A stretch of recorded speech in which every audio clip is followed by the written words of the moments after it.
Greetings, YouTube! The Doctor is in. Dr. Arius Papers here, coming at you with another commentary on Dungeons and Dragons. And today we are going to talk about the spell Crusader's Mantle. Right now we're looking at the legacy version of this spell. This spell got an update in 2024, and it got a change to it. A pretty big change. It's only one slight small change, but it could make a big difference if you have a certain class in your party. So we're going to talk about that. We're going to compare and contrast this between the legacy version and the 2024 version. But first, don't forget to hit that subscribe button. If you like this video, hit the like button. If you have any questions or comments, please leave a question or comment. And don't forget to hit that notification bell. All right, Crusader's Mantle. Back in the day when we reviewed this, we gave it a B-. It was a third level spell usable by paladins and war domain clerics. That's an important one, because for a cleric, it's different to cast this spell than a paladin. A paladin at third level needs to be 9th level for third level spells, and for a war domain cleric, which is on their list, they need to be 5th level. So big difference. One action, self with a 30-foot radius around you, verbal component only, lasts for a minute. It does have concentration. It is an evocation spell. Okay. So you turn it on, holy power comes out, 30-foot radius. Until the spell ends, the aura moves with you, centered on you, while in the aura, each non-hostile creature in the aura, including you, deal an extra 1d4 damage when it hits with a weapon attack. That's a big one. Weapon attack. So now, if we look at the new version of this spell, still a third level, still an action. Now it's got a 30-foot emanation, which is this new kind of term that they have. Still verbal component, still concentration 1 minute, still evocation. While in the aura, you and your allies, so now it's not non-hostile creatures, it's you and your allies. So if you have creatures that are not allies, but they're also not hostile, they are not going to benefit from this. So they took that away. You and your allies each deal an extra 1d4 radiant damage when hitting with a weapon or an unarmed strike. And this is still usable by paladins and war domain clerics. Now, this is a biggie, particularly for the war domain cleric, because it's a buff that can be used on this, and it is especially good if you are using a monk. So I am playing a 2024 game right now, and I am playing a monk, and monks do not suck. Let me repeat that. Monks do not suck. Monks are, if you do certain things with the monks are awesome and very cheesy now. Very cheesy.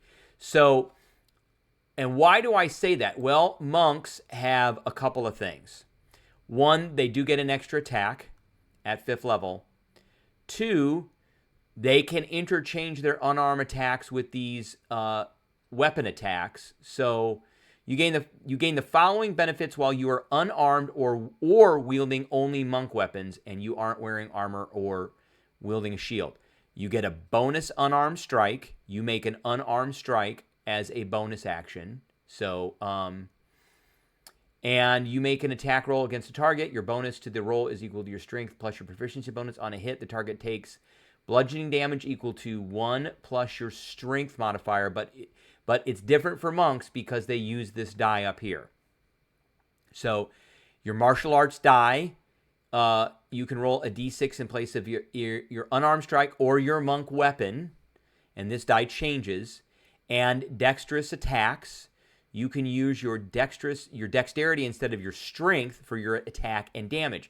Now, a 5th level monk is going to do, at a minimum, 3 attacks. They get 2 attacks for an attack action, and then they can use an unarmed strike as a bonus action, which means the Crusader's Mantle, we're going to tie this back into Crusader's Mantle.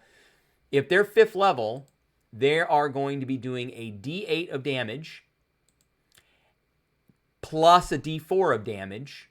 So this is going to add 2.5 points of damage to every single attack. And at a minimum, it's 3 attacks. It's 2 attacks for an attack action plus a bonus action. So that's 3 attacks. That's 7.5 extra damage.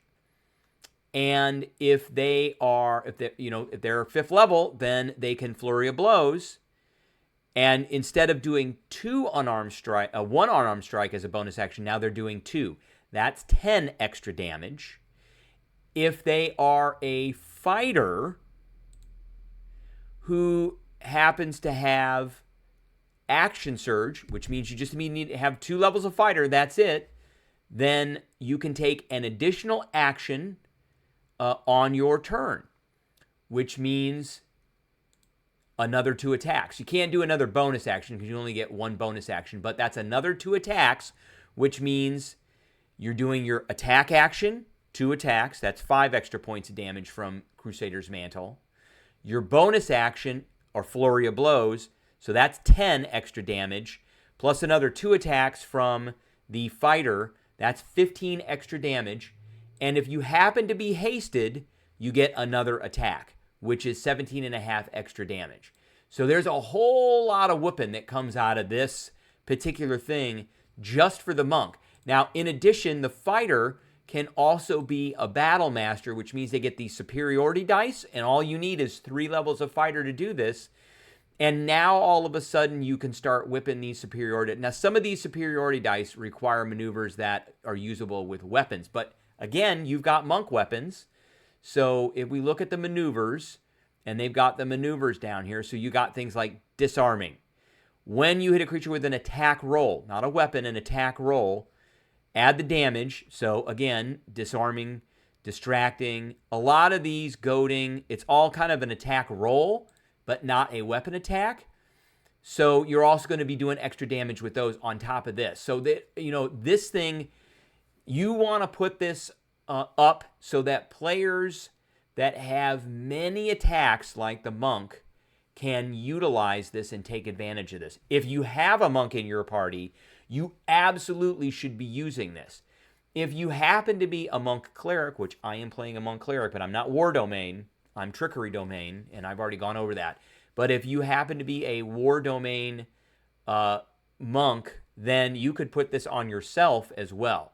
But definitely if you have a monk in the party and you're a cleric, you need to be turning on Crusader's Mantle and you need to be thinking about it. Now, the other thing is that this does radiant damage. So again, not a lot of creatures that are vulnerable to radiant damage, but these are the ones that are. So, and vulnerable means that they take double damage. So we've got Shadow, we've got Vampirate, Flying Horror, Shadow Demon. There's not a lot in here that does it. It goes all the way down to Skittering Horror and Atropole if you're ever going in the Tomb of Annihilation. So there is that. That's not going to come up as much. Now, what do I think about this spell? We're not going to give it a B- anymore. We are going to give it a B now. Would I use this every combat? No and yes. It depends on what's in the party. If I've got a fighter that does a lot of attacks, or a paladin that does a lot of attacks, or a ranger, or, those martial classes that can do a lot of attacks, yes, I will be doing this. Will I use this relative to other spells? The choice of spells for Cleric War Domain is probably, you get it automatically, so, I'm just going to take it. For Paladins, I probably would take this just to boost myself. Is it integral to a build that I have? Sort of, not really. That's why we're bumping this to a B. And is it going to have a massive effect on the party? Sort of. It is going to help do a lot of extra damage. It does last for a minute, and that D4 on every attack is going to pile up. Especially if you've got 6 people in your group, and each one on average is doing 2 attacks, that is really going to pile up over, say, 3 or 4 rounds. All right, that is what I have for everybody today. I appreciate everybody tuning in, and I will catch everybody later.